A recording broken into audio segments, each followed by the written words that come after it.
এই সরকার আনসারুল বাংলার 7 সেকেন্ডের সরকার। এই সরকার কাশ্মীরি জঙ্গি জাভেদ মুন্সির সরকার।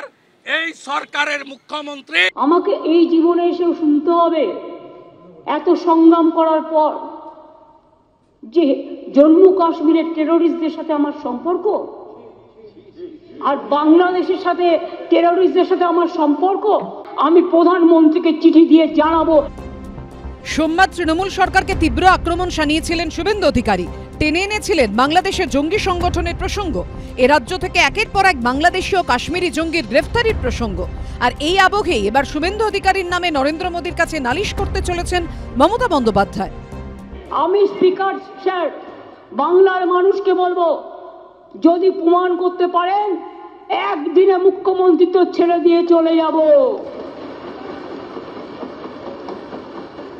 কিন্তু আপনি মুখের ভাষায় আপনি বিরোধী দল নেতা হিসাবে যে অ্যালিগেশন করেছেন আমি প্রধানমন্ত্রীকে চিঠি দিয়ে জানাবো, এ কথা আপনি বলতে পারেন কিনা? আর যদি আমি টেরোরিস্ট হই প্রধানমন্ত্রী আমাকে জানাবেন। যদিও মুখ্যমন্ত্রীর এই হুঁশিয়ারির পরও নিজের অবস্থানে অনড় বিরোধী দলনেতা। অতিরিক্ত ভোট ব্যাংকের জন্য তুষ্টিকরণ করতে গিয়ে আপনি নিজেকেই প্রমাণ করেছেন এই সরকার মুসলিম লীগ 2 এর মতো আচরণ করছে। বিরোধী দলনেতার বিরুদ্ধে তিনি বলেছেন আমি প্রধানমন্ত্রীকে বলবো যে আমি জঙ্গি না। মুখ্যমন্ত্রী মমতা ব্যানার্জি, আপনার রাজ্যে 7 শেখ আনসারুল বাংলা তিনি 1.5 বছর ধরে মুর্শিদাবাদের হরিহর পাড়ায় হাজেরি মাদ্রাসা চালালেন। আপনার পুলিশ কেন জানতে পারল না?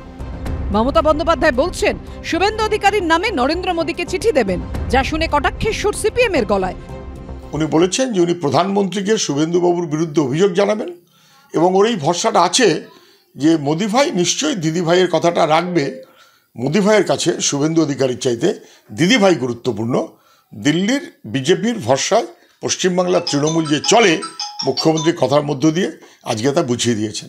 বিজেপিকে নিয়ে এলো বাংলায় মমতা ব্যানার্জি লাল কার্পেটে তাদেরকে আতিথ্য বরণ করে। আজকে এই বিজেপি আর মমতা ব্যানার্জি অর্থাৎ মোদি আর দিদির এই লড়াইটাই লাভ হবে একদিকে দিদির, লাভ হবে একদিকে মোদির।